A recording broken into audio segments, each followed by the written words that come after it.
So good evening, members, ladies and gentlemen, and anyone who happens to be viewing this remotely via the YouTube channel. Here we are. Today is June the 6th, 2022, here at the Lichfield District Council, and I welcome you all to tonight's Planning Committee meeting. We start off with the first item on your agenda, members, which is apologies. Now, I have had apologies from Councillor Baker, Councillor Barnett, Councillor Humphreys, and I believe that Councillor Powell, who is new to this planning committee, he has only just come on to it, but he is running late and we're expecting him to arrive at about 6:30. So he has sent his apologies for being late. Any other apologies, please?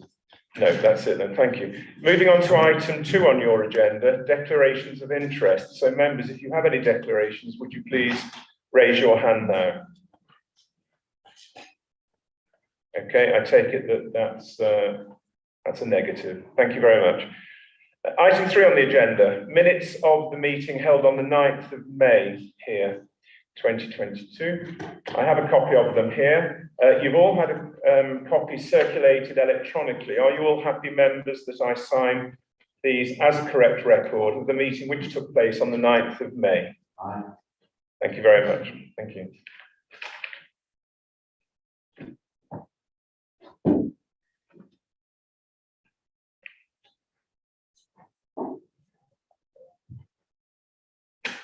Thank you very much. Item 4 on the agenda is the planning applications, of which we have 2 this evening. The first one is 20/00262/FUL. This is land north of Deanslade Farm, Clay Pit Lane, Lichfield. To take us through this, we have Senior Planning Officer Kerry Challoner. Kerry, when you're ready, I think we're ready for you, so fire away. Thank you very much. Thank you, Chair. Good evening, members. The first application on tonight's agenda is pages 10 to 27 of your report, and it relates to land north of Deanslade Farm, just on the outskirts of Lichfield. The application is for 6 detached dwelling houses. Take you through the presentation. So the application site is on the screen at the moment. It's a sort of rectangular area of land, 1.1 acres, and it's currently grassland. Sits in front of the original Deanslade Farm and its associated buildings. On the aerial photograph, you can see that the Bellway development is underway, which is a strategic development allocation within our local plan. That application relates to 475 houses and a primary school and various bits of infrastructure. The site also includes a private drive which runs off Clay Pit Lane. So that's Clay Pit Lane running along there to the front of the site. There's a private drive which leads up to Deanslade Farm. The site area includes that. You've also got Fossway Lane there to the north, and then Falkland Road, just going across the top of the screen there. I'll come back to this, but there's a traffic island that's now in place there, so that has changed a little bit from that aerial photograph. So just to go through the photographs of this site, this photograph is from Clay Pit Lane, looking up towards Deanslade Farm, so that's the existing private drive. The site is to the left-hand side of that. And there's also, to the right-hand side of the drive, there's an application that's referred to in the reports of 2019 approval for 7 houses. So that just sits to the sort of southwest there. Again, the Bellway development is underway there. You can see this is the bottom corner of the application site. You can see some some mature trees and so on. So this is looking southwest down Clay Pit Lane. Obviously that's at the rural edge of Lichfield there. That's the site is just in the foreground, and that car is parked in the it's in the access to the private access drive there. Photograph 4 is a view of the listed building, which again I'll come back to. Grade 2 listed building, which is Sandfields House and Sandfields Lodge, and they are kind of opposite the site, and there's a portion of agricultural land in between them. More views, which again show how rural the locality is there. And then you've just got this is the site in the foreground, and then you've got the Bellway development in the background there. So the proposal, as I said earlier, is for 6 detached dwelling houses. The application has been in with us since 2020, and there's been some various amendments made to the scheme during the course of the application. One of the main ones is that the properties fronting onto Claypit Lane have been set back a little bit behind a private driveway, which would be accessed off the private driveway, and also some planting has been put along. There's a footpath that would connect up with a footpath that's going to be put in by as part of the Bellway development. So that footpath would extend up Claypit Lane and go around the corner here. 3 of the houses front onto Claypit Lane, 3 of the houses front onto the access drive.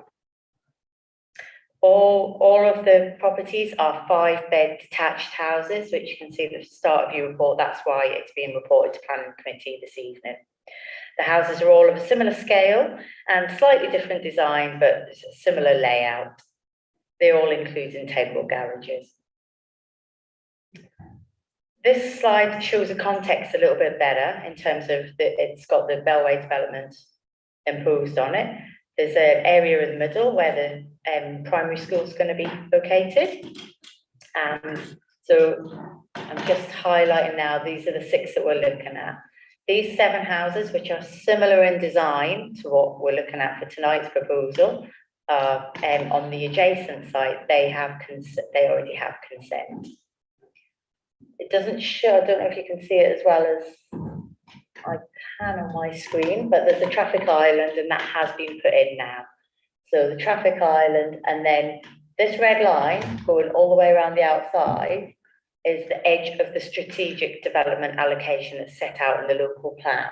So the site does fall fully within that. So turning to the issues, oh sorry, I've got some plans showing the designs of the houses as well, which I'm sure you've seen on the screen. This is a street scene to show how the 3 houses that front onto Claypit Lane would sit alongside the already approved properties further up Claypit Lane. So in terms of why we're looking at it, why it's been reported to Planning Committee, that's been set out that we think there's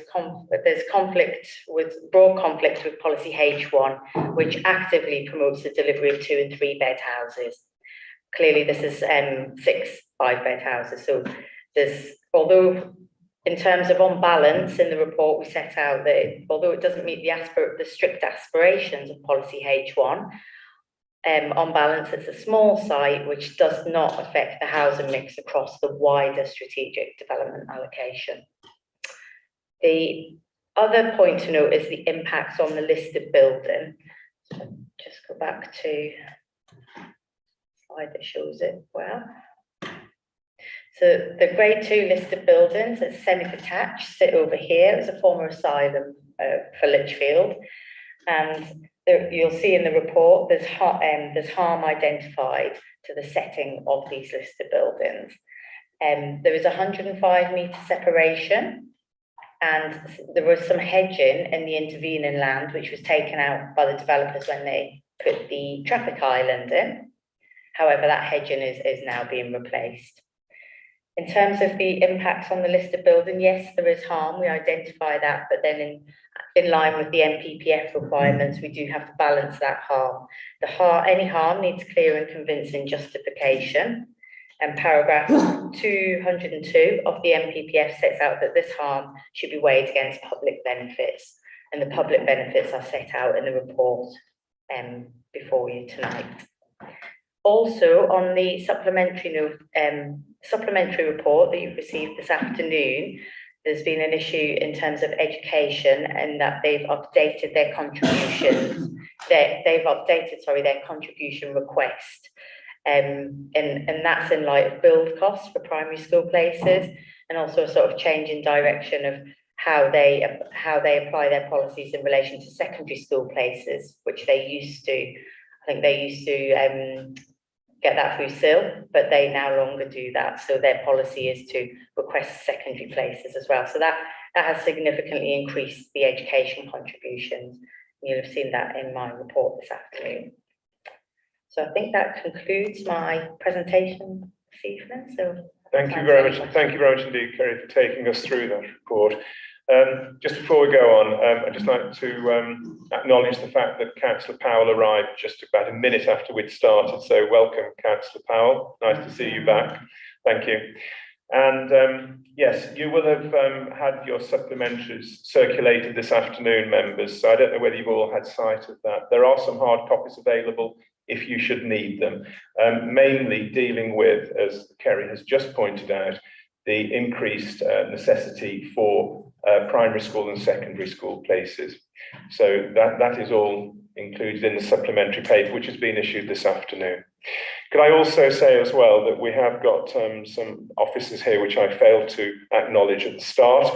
We have Ed Higgins, who is the Conservation Officer here at Lichfield District Council, and we also have Claire Billings, who's the Development Manager. We have Stuart Evans, the Legal Officer, and also we have Mark Evans from Staffordshire County Council Highways Department. We also have as well Richard, who's just joined us at Lichfield 2 or 3 weeks ago. And Richard, I'm awfully sorry, I didn't make a note of your surname. Right, it is Sunter. Sunter. Yeah, S-U-N-T-E. Thank you. So we have Richard Sunter here as well, who is in charge of some of the development at Lichfield District Council. And he's joined us very recently, and I'd like to say a very warm welcome to him. It's the first time he's attended a planning committee meeting here at Lichfield. Thank you. Members, you've had the report clearly described there by Kerry Challoner. I'm so sorry, I'm trying to remember all these names and it's not a system. So do we have any comments, questions, members, please? Councillor Powell. Yes, thank you, Chairman, and again, thank you for welcoming me back. It doesn't actually feel like I've been away very long, but I gather it's been a few years. Quick one, this is a nice little development, and the office has done well to promote it and get it as it should be, so well done. Just one question, really, and those of you who've been here a while know this is a little bit of a bugbear of mine, where the cycle lanes, you've given a nice big wide footpath and all that, and just going along painting a white line along the footpath is not on these days. It needs a proper dedicated cycle lane to go with it, and I would recommend we add that as one of the conditions for the site. Thank you. Thank you very much, Councillor Powell. Kerry Challoner, if you'd like to just come back on that, please. Is it possible to incorporate a cycle path here? I completely agree with you in terms of sustainable transport and so on, and sustainable options for people. Yes, we should be incorporating cycle lanes into new developments. However, in this case, we're only looking at a very small site. So find the red line. The red line is literally, this is our development site. So there's no cycle lanes currently in place down here. So we would only be able to do something in this area, which wouldn't work. So it's a wider issue to be addressed. We do, however, have cycle storage included in the houses. Chairman, may I just make a comeback remark on that, please? Yeah, that's very fine, and what's there, I agree with you entirely. Lichfield's growing. In a few years, there will be the need. If we don't put in the basis for it now, we'll lose the opportunity. It'll be so simple now just to get them to put, even if it's only a mile's worth, just to get it started. With small footsteps, big things grow. Yeah, if I can just come in here as well. I think the problem, if it is a problem here, is that we're not talking about the overall development of Dean Slade. We're talking about a very small pocket of land here. I don't think we could incorporate, sorry. Okay, I think if we ask Mark Evans here, the Staffordshire County Council Highways Officer, you can probably give us a definitive answer here. Thank you. Thank you, Chair. I think the problem we also have, Councillor Powell, is in terms of the footway provision that's going to be put in, national guidance requires to share pedestrian and cyclists a 3 metre wide footway. We don't have the land in highway land to deliver that. So what is proposed to be delivered is achievable in highway land. So as where Mrs. Challoner has shown the red edge, yes, the developer could give you an extra metre, but we then grind to a halt after that because we don't own any land to continue it. So it would be an extremely short 3 metres of shared use footway. And then once we get to the edge of that red line, we haven't got the highway land to continue to deliver that 3 metres. So that's part of the problem why we just put a footway in. We just don't have the land outside of the development envelope. Thank you very much, Mr. Evans, there for County Highways. Councillor Powell, yes, I mean, the point you make is valid, of course. And I think it's not wrong to be aspirational in terms of trying to create facilities for cyclists. I think we'd all go along with that. I think the problem is here, it's not practicable to do it. But that doesn't mean to say that in future we should be mindful of trying to incorporate as much cycle track as possible, no doubt about it. Could I just, at this point, can I bring in Ed Higgins, the Conservation Officer, because Mr. Higgins has made a comment, of course, in your report. You will see it on page, I think it's on page 20, no, it's page 16, the Conservation Officer. Mr. Higgins, if you'd just like to take us through that, because yours is probably one of the most hard-hitting comments against this scheme. If you'd just like to elucidate a little bit, if you wouldn't mind, please, because of the impact on the nearby listed buildings. Thank you. Thank you, Chair. Yes, just to reiterate, I was brought in, I didn't look at it initially, it was looked at previously by my previous colleague Claire Hines, who's now left the authority. She looked at it in terms of the harm to the setting of the listed buildings, which are, as we say, about 100 metres away. And her assessment was based on the site as it was prior to any developments taking place. There is now development occurring around it, which has eroded the setting of the listed building.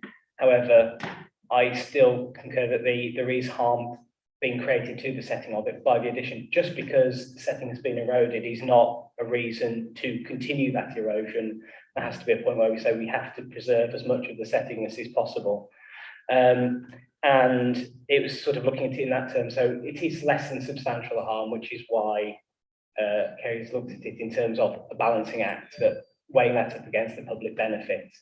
If it was any greater harm, that wouldn't be possible. But here, it's deemed that there is harm. Therefore, in conservation and pure heritage terms, we have to say that additional dwellings within that setting do harm the setting of the listed building. That's why I put that comment across. Thank you. Thank you, Mr. Higgins. Thank you very much indeed for that. So that just, I think, explains the comment that you see there on page 16. So it is, of course, as has been pointed out, a balancing act in terms of weighing up the harm on conservation grounds and to the listed building nearby. I have two members who wish to speak. I'm going to take Councillor Evans first and then Councillor Anketel second. Thank you. Thank you, Chair. I just wanted to say that on recommendation 2, I totally agree with. I think that is important. I wanted to make a general comment, really, because I recognise that on this housing mix, it's far too small to, we can't accept affordable housing on a development of this size, I know that. But we do need to ensure that larger developments around here do meet those requirements, and the properties themselves do need to be energy and efficient and environmentally friendly. And I hope that and acceptable, because I think those are important points now. Councillor Anketel frequently tells us that that's what we require. I'm glad that at last, though, on this report, it does mention that smaller affordable units are being recognised as a substantial requirement for all the reasons that were mentioned. I do think it's important as well that although there aren't any protected trees on this site, that wherever we are doing the development such as this, as much as possible, we do need to ensure that hedges and trees are protected as much as possible. Thank you, Chair. Thank you very much indeed, Councillor Evans. Councillor Anketel, please. Then I have Councillors Matthews and Ray to come. Thank you. Thank you, Chair. I understand that on such a small development, we can't insist on affordable housing, but the additional 6 5-bedroom houses makes worse the imbalance of these large houses. Before this development, out of nearly 500 houses, the percentage of 4 or 5-bedroom houses would have been about 17%. It should be 12%. Now, with the addition of these, it goes up to 18% rather than going down to 12%. And I'm not sure that other future developments, large or small, are going to want to make up the deficit of smaller housing. So if we can say, and we insist on a larger proportion of a number of 2 or 3-bedroom houses, then I think we ought to say that. Insist on it, yeah. Thank you very much, Councillor Anketel. Yes, you will have seen, I'm sure, the table on page 21, which shows the aggregated mix there. And this turns out at 3% 1-bedroom, 40% 2-bedroom, and 39% 3, 18% 4 and 5. So there is a slight deviation from the policy H1 requirement. I don't think it is so bad that we have to make too big an issue of it, but you are right that there is some deviation from that protocol, certainly. Okay, I think it's clearly demonstrated on page 21 that overall, if you take the large site and this site as well of these proposed houses, that the mix is not as it should be, but it is not horrendously deviating from that. But I take your point. Yes, you want to come back? Okay. Every time something like this comes up, you could say the same thing. Yeah. And every time it could get worse, as it is getting worse here. I think the term is death by 1,000 cuts, isn't it? Every time it just gets that little bit worse. Your point is well made and accepted. Thank you.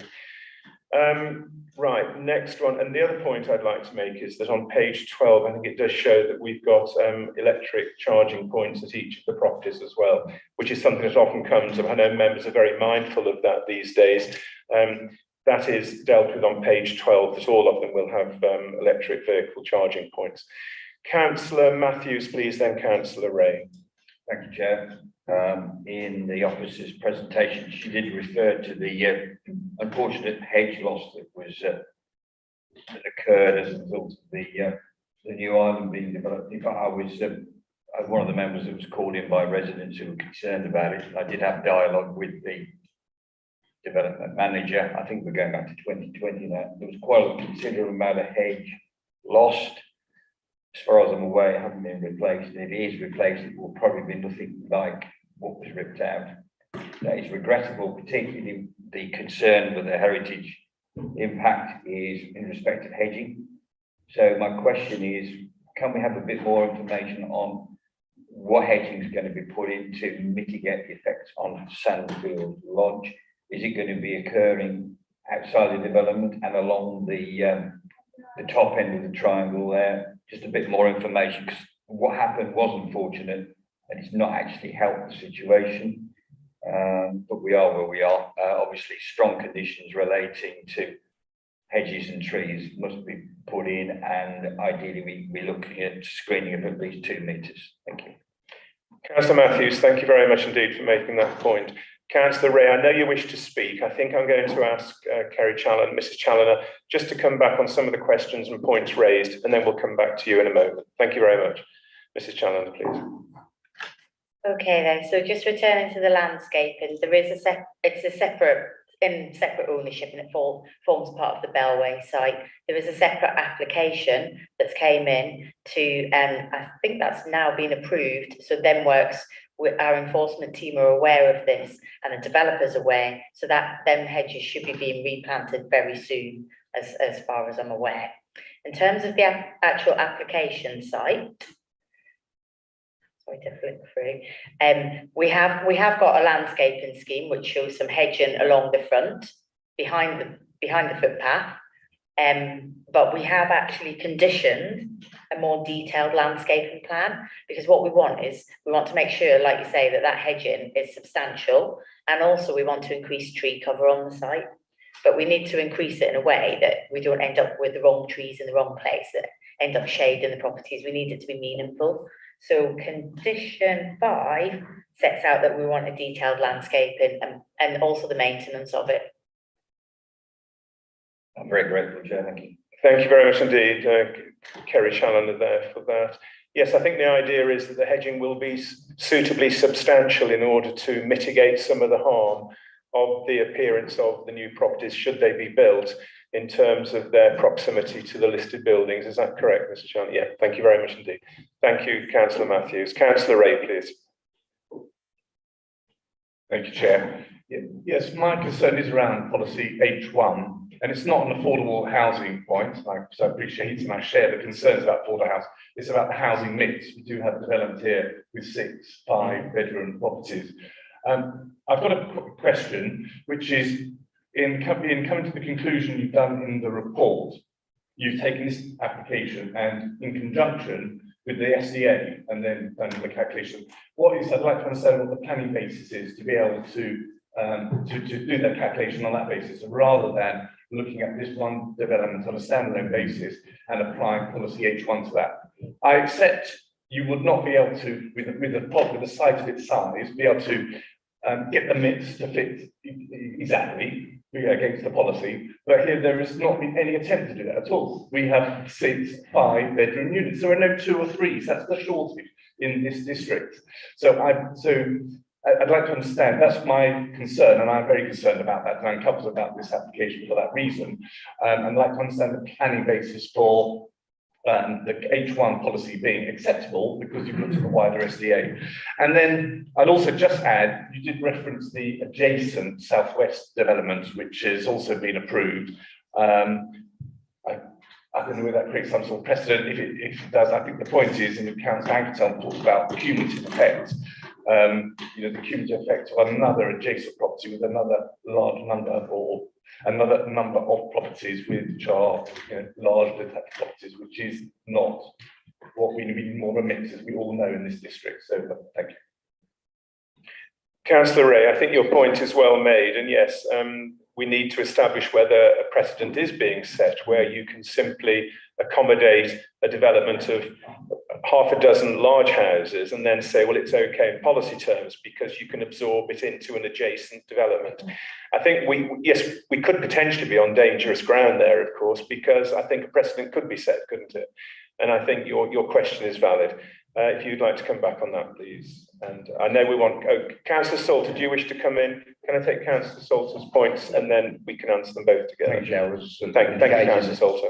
Thank you. I was sort of indicating that you've pretty much covered what I was going to say, that it could possibly set a precedent for a developer to take a large plot of ground and deal with small plots within it on an individual basis, each of them within the context of not needing a small development.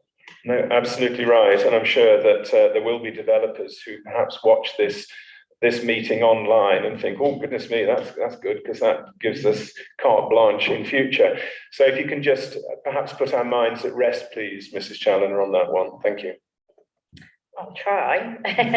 So yeah, it's completely acknowledged that this is a development that doesn't fully comply with our H1 policy. As a standalone development, it doesn't comply. Yeah. However, what we do have, it's not just a wider development, it's a wider strategic allocation that has come forward as part of our local plan. So that's why we have looked at it in the context of the wider area. Now, in terms of the sort of tipping the balance, it does push the housing mix further away from what we should have. However, it's not. We don't consider that on balance it's significant enough to sustain a refusal. But having said that, if we, for example, received another application for further development, then we would look at that on, like we have done in this application, where you've got the table to say, what is going on in terms of the mix. We would look at we wouldn't look at it in isolation, we'd look at it in the context of the SDA. Yeah, Chair, could I just? Yes, I think, Councillor Yeah, Ray, just- you wish to come back? Yes, just, Mr. Chair, just going back, I think my question is, has the planning department taken a judgment here? Or is in taking that judgment, it's within, it's legally, that's how you would interpret this policy like in H1 by looking not just at the individual site, but the wider, because the wider side, because I find that rather concerning if that's the case. But if legally we are on sure ground in doing that, because there are setting quite an important precedent here to other developers. Yes, I agree. You are, in terms of precedent, it will be. But in terms of in the assessment of the application, it's looking at the actual figures of what we've got. So we can't, we do look at it on its own, and then we have to give weight to any other material planning considerations. And a significant material consideration here is the allocation of the SDA, which said that this site, including the site, was kind of ripe for creating new houses in Lichfield. So again, and then it comes back to looking at the actual figures and the actual how far away we are from what we're trying to achieve in terms of H1.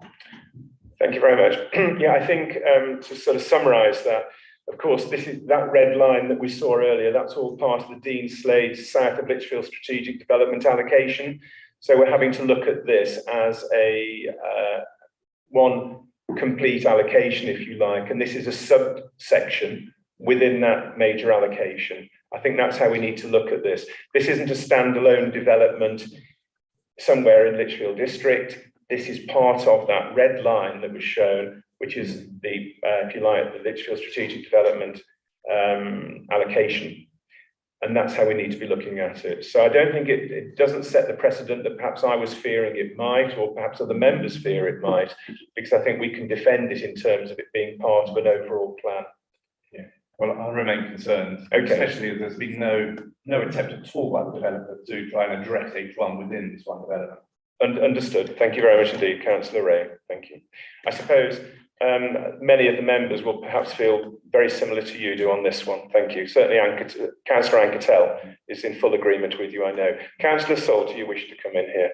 Thank you, Chair. Yes, I too am in agreement with that. And I just wondered whether, if we don't already have such a thing, perhaps we should look to putting in place some sort of protection against this sort of parceling of a large plot of land where a developer could take small sections and do them as individual developments. Do we have anything in place that gives us that protection? So this is quite not a unique situation, but it is it is now. But with this recommendation would be very different if the site wasn't in the SDA. So Yeah. Okay. Thank you, Mr. Chandler. I think that probably puts to bed a lot of the concerns that we have. As I say, it's not a standalone development as such. It's part of this Dean Slade South of Lichfield Strategic Development allocation. We need to look at it as part of that. I know that it does create a slight imbalance with H1, which has been alluded to by Councillor Anketel and Councillor Ray. But overall, I suppose, if I can use the term, we have to cut a little bit of slack, which may be unpalatable for some, but I think in planning terms, that's really what we have to do here. We've had quite a few members speak on this and ask questions. Do we have any other comments or questions, please, before I put this to the vote? Sorry, Councillor Chaplin. I did beg your pardon, Councillor Chaplin. Yeah, my apologies. Thank you, Chair. It's pretty much along the same lines that we've been discussing. It's just a question in relation to the parcel of land next to it. I'm just interested, are they the same applicants, and what was the breakdown of houses on that? Because exactly as Councillor Salter alluded to, you take a parcel of land which has now got 13 houses. Well, it looks like it's got 13 houses in total. What was the breakdown on that piece of land, please? Do you have an answer for that, please? I do. They were also all 5-bed houses, which is taken into consideration in the table on page 21 of the report. So that has also been taken into consideration in reaching the recommendation that's before you tonight. Okay, I mean, I know that there are reservations, I can tell with certain members. And possibly people are wondering how much license we can give developers in achieving this sort of application if it comes to fruition. And I do understand the reservations being expressed by members as well. I fully understand that. I think the officer, Mrs. Challoner, has made a very good report, written a very good report. I think it addresses all the concerns that members have. And I know that there are some on this panel who aren't particularly happy. Now, I haven't had any recommendations yet in terms of approval or refusal, but yes, Councillor Ray. Yeah, could I make a recommendation to refuse? Well, you can certainly, yes. Is anyone seconding that? Councillor Anketel? Okay.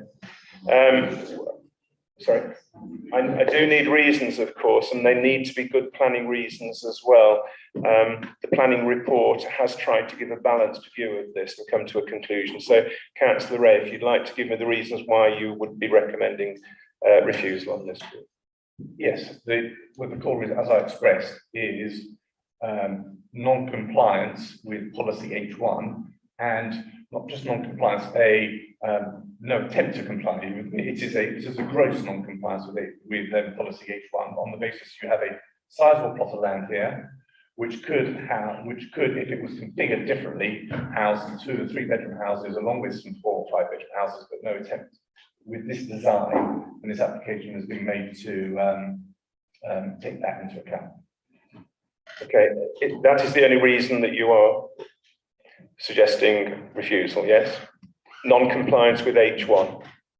Yeah, I suppose I would also say the cumulative effect of the adjacent property, which, as we know, has got 7 very similar properties.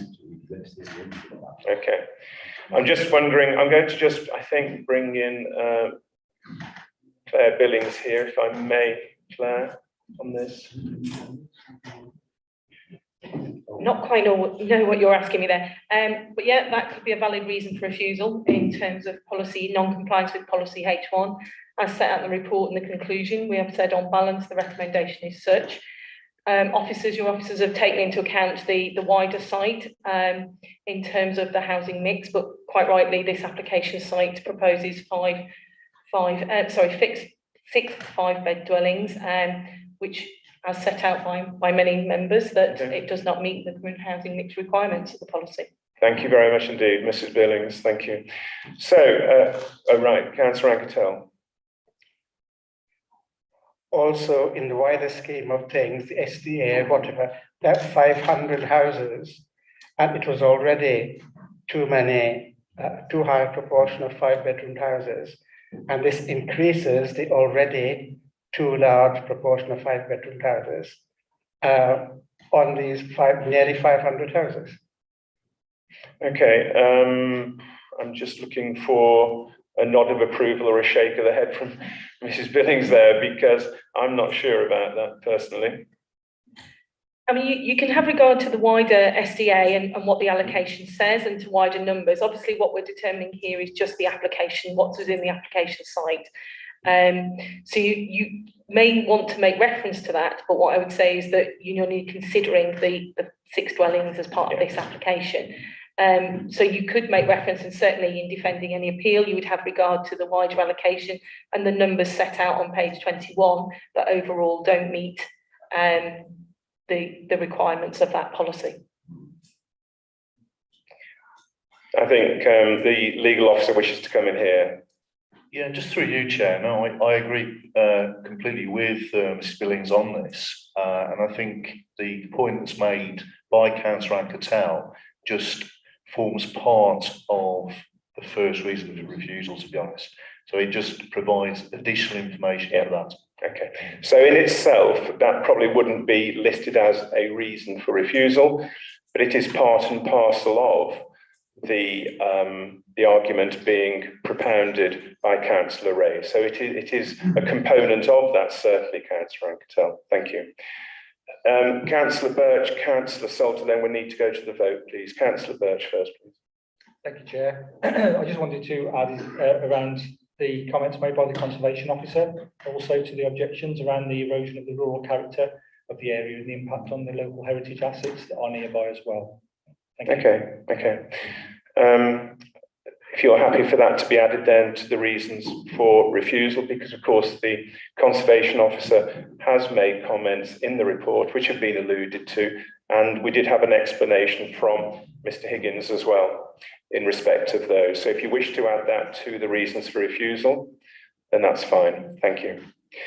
Councillor Salter, did you wish to come in? Yes, just one final point, really, in respect of what's already been said, but I think the wording would need to be as part of the reasoning that there's been no attempt to redress the already imbalance within this part of it. Okay, I think, well, yes, I think that is part of it. absolutely. I think that Also, if there were smaller houses, then again, you would have less impact. understood. So, yeah, I think that is taken as read. Thank you very much indeed. Thank you, Councillor Salter.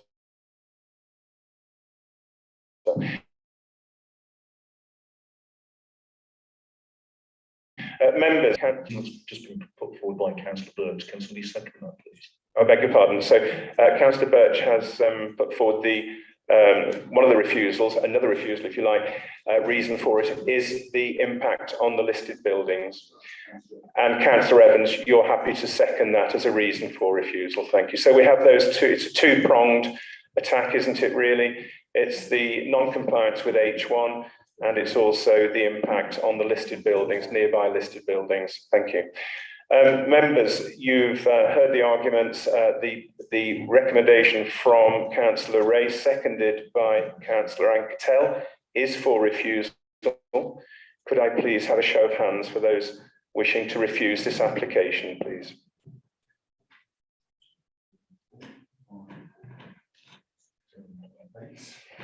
So that's 8 recommending refusal. Those against refusal, please. So we have 2 against refusal. Okay.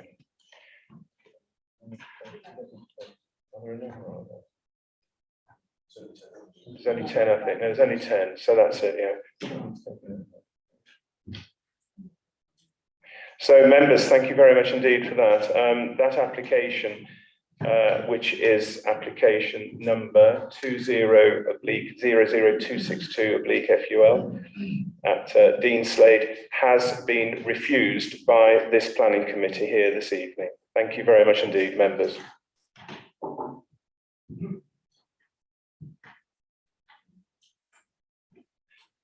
Are you taking us through this? Okay, so Kerry Challoner has got a busy night tonight because she has she's drawn the short straw, obviously, in the planning department, and is going to take us through the next one as well. Members, this next one on your agenda, we have 2 planning applications. This is the second one of the evening, and this is 21/00195/FULM. The M signifies, of course, this is a major application. Please be aware of the fact this is a major. King's Orchard Marina at Huddlesford. I shall now hand over once again to Mrs. Challoner, Kerry Challoner, who will take you through the report, members. Thank you. So for the next one, we're moving over to Broad Lane in Huddlesford, just on the outskirts of Lichfield, and we're next to Huddlesford Marina. It's a site just to the north of Huddlesford Marina there. So we're 1.8 kilometres to the east of Lichfield, over here, and we're to the east of the A38, which runs across the top. And the site itself is currently grassland, and it does include a car parking area. I've got a photograph of that to show you, which serves the existing marina. The site is accessed along a small track, which then leads on to Broad Lane. The application is before you this evening, as you can see in the report, because we've received objections mainly on highway grounds and construction traffic management issues from both Whittington and Streathey parish councils.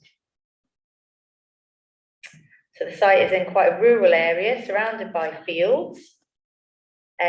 Also of note is an appeal. Some members may recall an application which was refused by the council for 118 2-, 3- and 4-bed lodges, and that was overturned on appeal on the 20th of September 2019. So that effectively, they still have until September this year to implement that development, which sits either side of the access road that goes in off Broad Lane there. So it's that field there and the top of this field here. We've also got, sorry, I should have said the Coventry Canal that just runs down there. And we've also got a network of public footpaths. None of them cross the site, they go around the outside of the site. Just turn into the photographs, obviously taken on a rather nice day, but there you've got the marina. So the view sort of the site is on this side.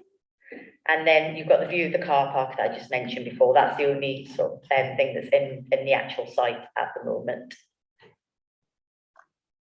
We've got a pathway which runs alongside the marina.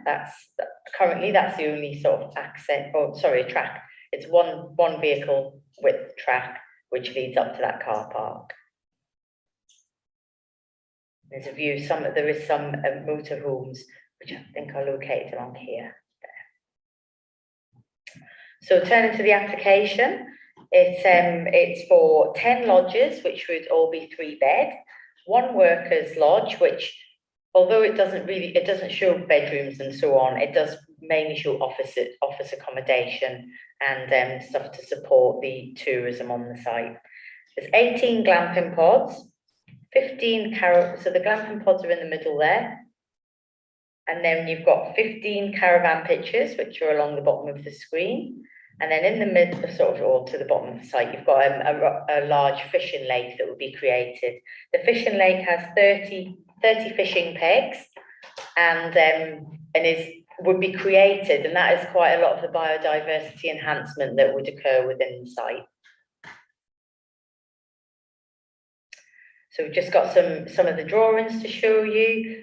I think this last slide shows it the best. On the bottom here, we've got the lodges, which are kind of timber-clad, single-story, and again, they're 3-bed. The glamping pods are 2-bed, well, 2-person, I think it says, glamping pods, and they sit in the middle of the site, and then there's a illustration of the fishing pegs, people fish off. That concludes my presentation. It's recommendation for approval, subject to the conditions set out in the report. Thank you very much indeed, Kerry Challoner there.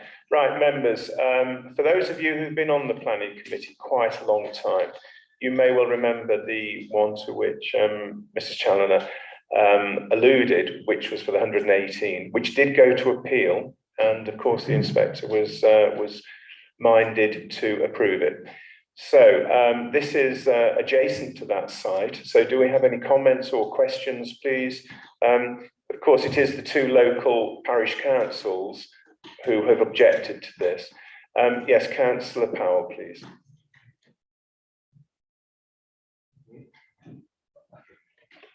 Sorry about that. Yes, as someone who actually walks around there, because it's fairly near to where I live,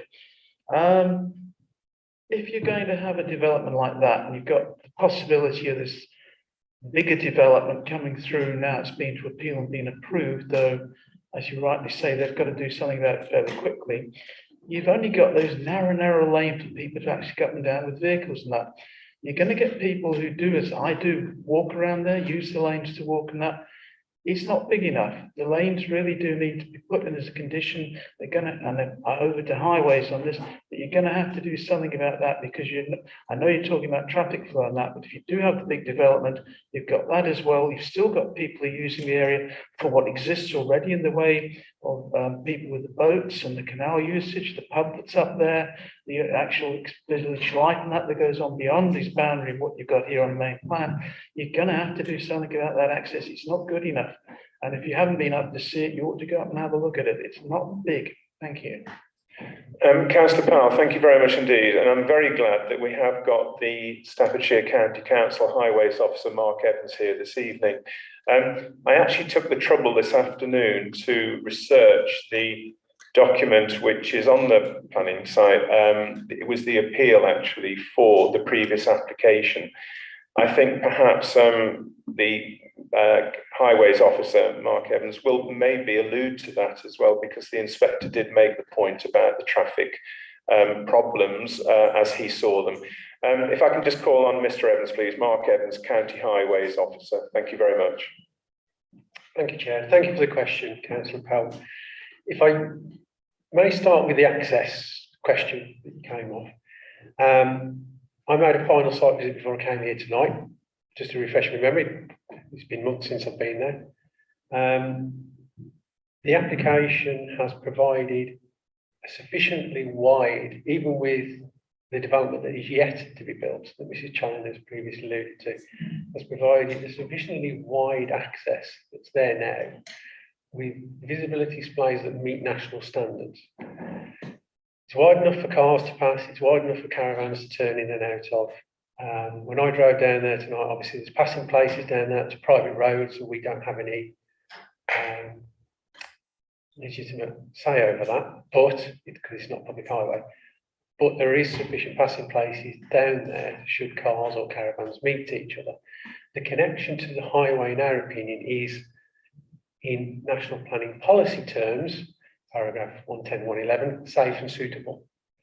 If we didn't believe it was safe and suitable, we would have recommended refusal, because that is the only reason we can say no in NPPF. So the visibility displays that the applicant provided meet national standards. It's wide enough, and obviously that access would have been covered in the previous one that went to an appeal. So that's the reason why we've not objected to the access. So if I may turn to the previous application that was refused and went to appeal. I'll just touch on a few things just so people who may not have been around, I wasn't here when that one went through previously as well. So one of the reasons for refusal, which has obviously come through in the parish council again this time, was safety of pedestrians and horse riders using the local network. Now, the inspector, I've got it highlighted here so I could find it, stated that the council in its refusal reason stated that the proposal would cause harm to highway safety as a result of conflicts between vehicles, pedestrians and horse riders. I would happen to say that the county council offered no objection, so we didn't see that as an issue at that time. So that was a Lichfield District Council recommendation for refusal. The inspector in his report said, and I quote, "I consider that the additional traffic generated during the day would not be unduly significant." Okay, so that's what the inspector quoted in paragraph 6 of his reply. "I consider the proposal would not lead to additional harm to the safety of pedestrians or horse riders on the local highway network." So that was the inspector's opinion. There was some mention of a public footpath running along the access route into the site. Unfortunately, horse riders can't legally go down a public footpath, it has to be a bridleway. So that was something else that was pushed along that. Yes, they may go down there, but legally they shouldn't, because it has to be a bridleway before a horse rider or a cyclist can go down it. Public footpath is by foot only. It's as simple as that. So when we as a highway authority considered the older application, as I say, Mrs. Challen says hasn't been built, we looked at the impact on the local network. And we, again, using NPPF that was around, we can only say no if we have significant evidence that we think we could put an inspector to say either a highway safety issue, and the inspector in his report said he didn't think there was a highway safety issue, or a significant stroke severe impact on the highway network. Now again, defining significant and severe, we haven't properly had that definition through many planning appeals yet. One I'm aware of in Bromsgrove, 500 houses, one access onto the highway network. Highway authority didn't like it down there, they refused it, significant impact, went to appeal, they lost. Planning inspector said it was fine. So they tried to define severe, significant. on a 500 house development, and the inspectorate said no, it was fine. And that was on a major normal trunk road network that was out there. So in terms of reviewing the application we have in front of us tonight, yes, we've looked at the cumulative impact of development that is yet to be built. It still has a live permission. It could be built if it starts before September. So we have taken that into consideration. The size of the development that was put forward, the applicant did provide a transport statement. I know it's a full and major, but given the quantum of development, it doesn't require an all singing, all dancing transport assessment. They have provided a document. As weak as people may see it is, they have provided something. So we have assessed that on its own merits, taken on board the bigger impacts of the appeal site as well. And we reached the conclusion that we don't have any evidence that we could put in front of an inspector to go down the appeal line. Because if we went down the appeal line, we'd have to have some evidence put on the table to put our judgment across. We don't have any recorded accidents down there. By recorded accidents, I mean accidents recorded by Staffordshire Police. That's what we have to go off. We haven't got anything down there at the moment. Granted, the development hasn't been built yet, that Mrs. Challen has mentioned. I'm not sure what evidence we could put in front of somebody, apart from what we've got. And all of the things we've looked at in our professional judgment ticks the boxes. I hear what people are saying, but from our point of view, and as an authority point of view yourselves, you have to consider an appeal situation. And the previous one was lost on an argument that the inspector didn't see a reason to carry on with. So we did take that into consideration. I'm more than happy to take further questions. I hope that, apologies for going on, but I hope that's been. No, please don't apologise for your protracted explanation, because that's exactly what was needed. Thank you very much, Mr. Evans, because it is important that we get this right. The highway implications, I think, probably is the biggest objection to this. And so to get a definitive explanation from our expert at County Highways, of course, is absolutely vital. Councillor Powell, I think you wish to come in here. Yes, just quickly say thank you to Highways for that. It's good he's done that. It's on tape, so to speak, and it also means that we've raised the concerns about this. So if anything does happen, nobody can say that we didn't think that something might happen. So thank you very much for that. Appreciate that. Cheers. I'll come on. Yes, thank you very much indeed, Councillor Powell. I'll come on to Councillor Checkland in just a moment. I just wanted to say that, yes, the inspector's report does make quite interesting reading from the previous one, where we as a planning committee refused 118 lodges. The inspector, of course, went on to overturn that decision and to allow it. Councillor Checkland, please. Thank you, Chair. The information in relation to the highway stuff is very interesting, and with that in mind, I have a mind to move that we accept this proposal. I do have one question though, and that is the same question I asked for the last one. The application before, was that the same applicant as the one that's doing this current application? So the one that was rejected last time that hasn't gone ahead with so far, is that the same application? Right. Applicants. Okay, the applicants, I believe, are different. This is ABC Leisure. This one. Yes. Yeah, ABC Leisure. The other one was a firm based down in Cornwall, I believe. But that isn't really a planning consideration. No, I understand that. It's just I'm trying to work out in my head whether someone's trying to do an amendment on what they had got. But I know that's not for now, so I'm moving approval. So okay, thank you very much indeed. Thank you, Councillor Checkland. Do we have anyone willing to second that? Councillor Powell. Okay, and I realise that Councillor Cross, you were just half a second late. That's why I didn't ask you to second. Thank you very much indeed. Thank you. Well, in that case, then, if we have the Councillor Checkland is proposing approval and it's seconded by Councillor Powell, I'm going to go to the vote, I think, please, if that's possible. So those in favour, please, of approval of this in line with the officer's recommendation, it has to be said. I believe that to be unanimous. I can't see anyone voting against it. Thank you very much indeed. On the basis of that, members, that unanimous approval there, that application is approved, as I say, in line with the officer's recommendation. Thank you very much indeed for your deliberations, for your questions, your comments this evening. I'd like to thank all the officers involved. I won't go through them all again. They were all mentioned at the beginning. So thank you to all the officers. Very grateful for your input this evening. Members, it is exactly 7 o'clock. And with that, I'm going to conclude this meeting and declare the meeting closed. Thank you very much indeed for all your attendance. And I thank all of those watching remotely on the YouTube channel.